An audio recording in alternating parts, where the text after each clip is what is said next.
these two units some of you might recognise. Apparently this one's not running.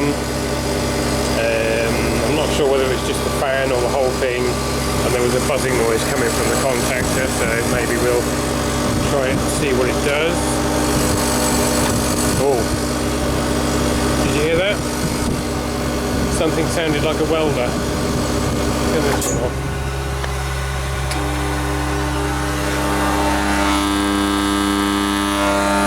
Yeah, something not right with that contactor. Pop the cover off. We are better. So it's the contact. He's seen better days. Better it's the contactor humming and not the compressor.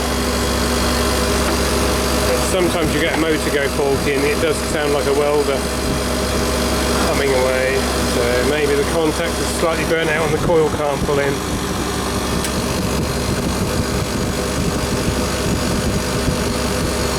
We didn't even get a twitch out of the fan. Oh, I can smell burning. Yes, something is burnt. Yeah, that looks a bit brown there.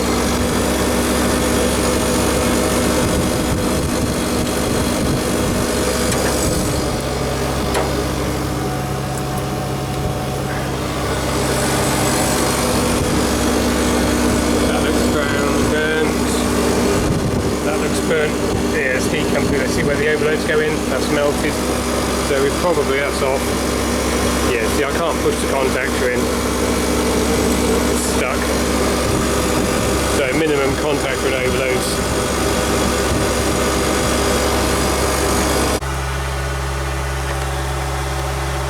Right, I think I missed all that. That's a BF18, which is what we've got here, which is good for 3 to 10 horsepower. We've worked out off the kilowatts, this is about 4, so that's fine. That'd be 3 horsepower single phase, 10 horsepower 3 phase. This is 3 phase. So that is probably 2.5 times as big as it needs to be. New set of overloads. Because you can see that's got hot, anything that's got hot. And I was going to reuse this, but you can see that's changed colour. And that little clip that slides in, that has actually started to melt as well, so we're going to change the contact, the overload relay and the auxiliary contact, the whole lot's going, and then we'll see if it works. Okay, that's on there. Very important, don't forget to set the overloads because it is easily done, and I've done it. You fit them on, you fit the thing on there and you forget to adjust that, and the next thing you know you're getting called back because it's tripped. That's set on 11. We'll set that on 11. It's easily done. So that's all done. We've gone around the wires a few times and checked they're tight, because the other thing is you do them up tight with that hanging out of the box like that, so it's easy to get to. And if you push, as you push them in, they can twist. The strands might move and they might go loose again. So it's always worth rechecking they're tight. And these connections where it's all been moved about and settled in, and sometimes you get, you know, 1/8 of a turn out of them again. So we should probably take all this stuff off here, get the clamp meter out. I might open that box up. I might check the capacitor actually, because we've had with this we've had some really hot for the UK anyway, hot weather here, 30 degrees, 32, 33 degrees. I've had a whole day the other day of just going around changing capacitors where they'd all died and blown up, which I think the hot weather had something to do with it. So these are 3 phase, but single phase fans, so we'll check the capacitors on the fans just while we're here and have a look inside here, and then we'll, fingers crossed, and run it up. Okay, that still checks good. That one's it's 5.2, it should be 6, so I've left it in there because if that one completely blew up and I didn't have anything on the van, that would get them going again. So that is why that's in there, and that's probably why that one's in there as well. That's probably the factory original from when it was new. But yeah, that all looks okay.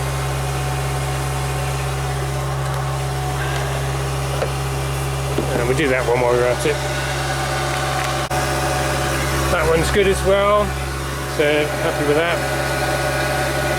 We just need to get the clamp meter out. I was going to put the cover back on there. I was going to put the clamp meter on, so I could fish the wires out of here. I might take the cover off. It's easier to get to them. I'll take the cover off there, and then we can check the amps on the fan as well. Yeah.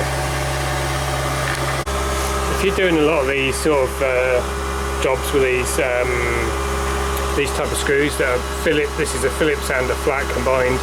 That one's a posi drive and a flat combined. You can get screwdrivers with a special end on there that fits in the screw properly.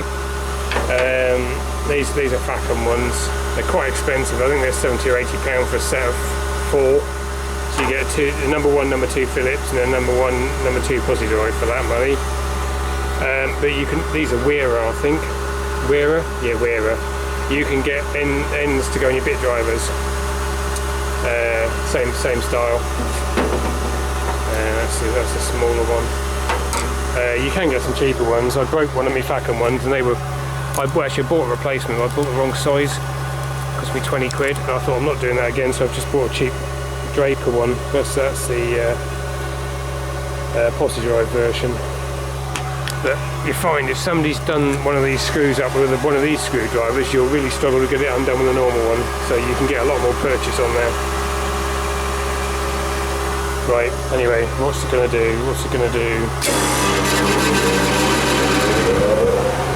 She's off, 6 amps. 6 amps, 6 amps.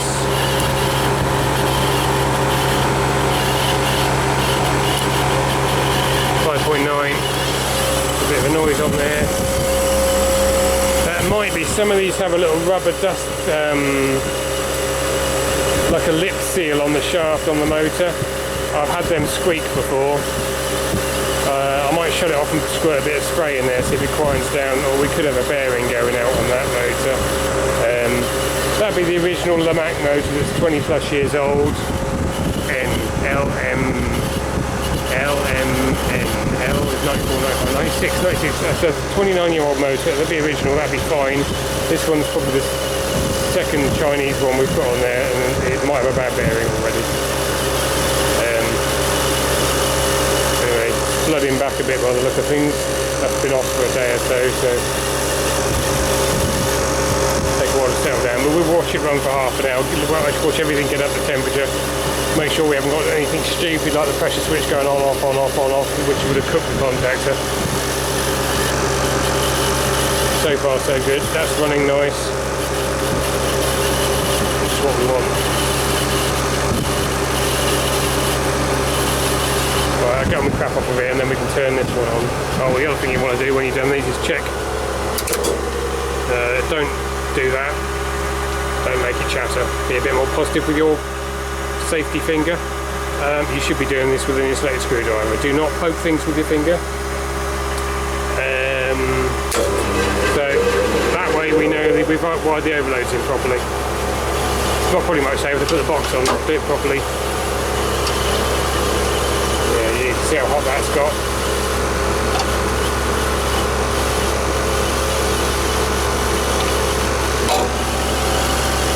Yeah, you can see how melted that's got in there. That's got, yeah. Anyway, enough wittering. Okay, we're going to check, see what the pressure switch is at. That's my little waterproof cover. In case it's doing something weird when it pumps down, because it'll pump down once the milk's cold. That's a bit weird.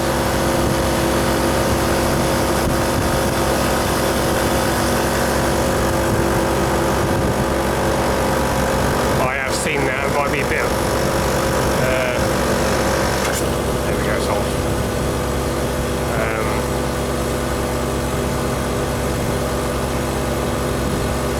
I have seen them do that, and I have put it down to oil in the evaporator. I don't know. If you've got a plug of oil in the evaporator and it's pumping down,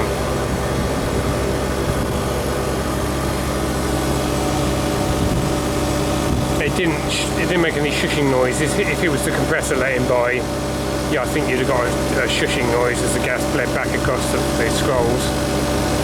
And we're pumping it down from the receiver. whereas it would normally shut the solenoid valve at the liquid the inlet to the tank. So anyway, that's pumped down. It's not going up, so it's not letting by. I mean, the other thing could be if the solenoid was letting by in the tank, but then they would have frozen the milk up. That would be the issue. Any time now would be good. 45 psi maybe, yeah, 45 psi.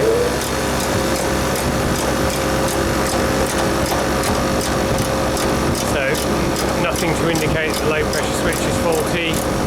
Compressor pump down nicely. Let's pump it down again, see if it still does that thing.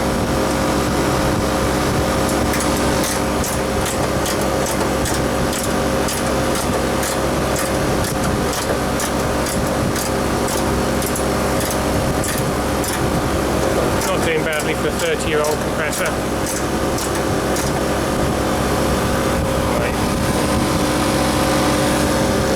I broke that the other day. I think it's chewed the tooth off one side or the other.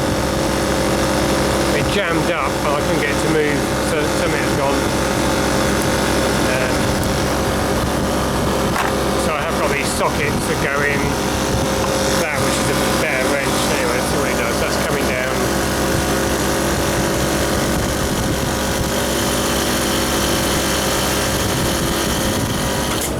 Yeah, come down nicely that time. So maybe it had a bit of oil in the evaporator. I don't know.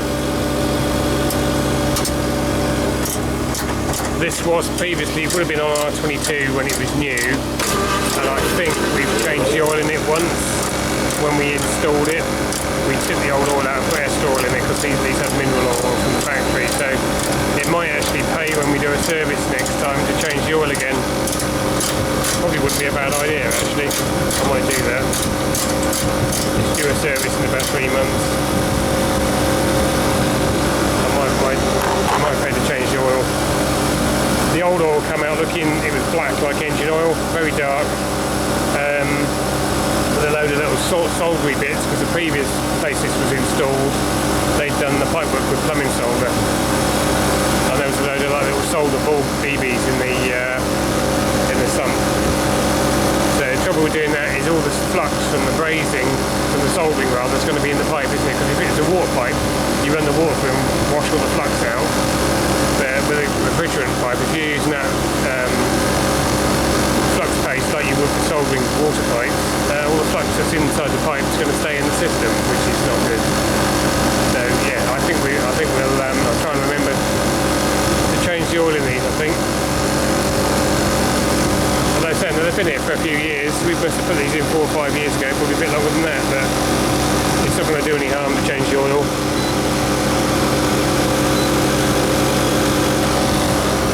So we're going to very gingerly shut the head valve in and see where it goes off on the high side. We were running about 300 psi. It was up at 320 a little while ago. But this is on 407F, so it's probably set the trip around 400. But I might not have the camera on for that because I might need 2 hands. As soon as it's tripped, I've got to turn that valve open again because it'll reset really quickly, and I don't want it stopping and starting too rapidly. So.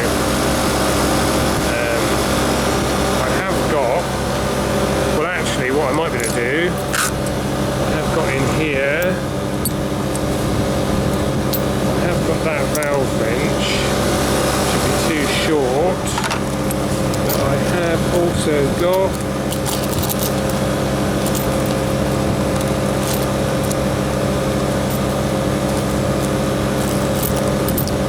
that, which is quarter.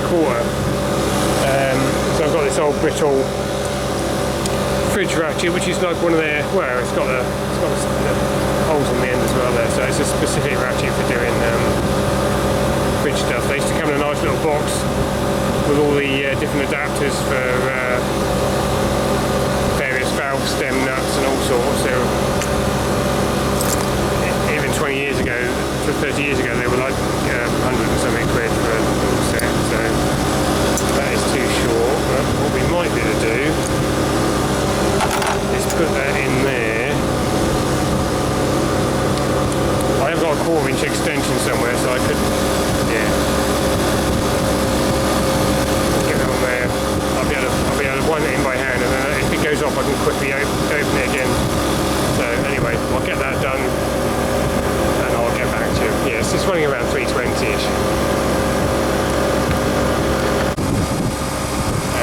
adjusted it up a bit. It was going off about 345 psi, which is a bit low. Would have been 350, 360 would have been fine if it was on R22, but 407F runs a bit higher head pressure in the summer,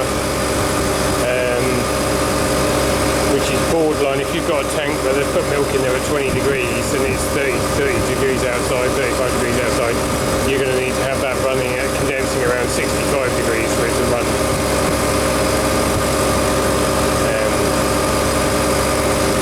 Yeah, I mean some of the Surat ones that come from the factory on R22, they used to set the head pressure trip at 440 psi. And they got approval from the compressor manufacturers to run them that high, I think. But yeah, if you're milk cooling, I mean potentially if the plate cooler broke, they could put milk in the tank at 36 degrees. You know, so they do work hard in the summer, or they can do. Anyway, pressure switch works fine, so we don't think it was going on and off rapidly on the pressure switch. Pump down okay. We checked that one while we were here as well. Adjusted that one up a little bit. That was going off even lower. That's got a bit worse airflow because it's in the corner. So yeah, I think it's just the contactor failed really. Like I say, it's probably been, I mean I'm thinking it's 5 years, but it's probably more like 10. Probably went in 10 years ago.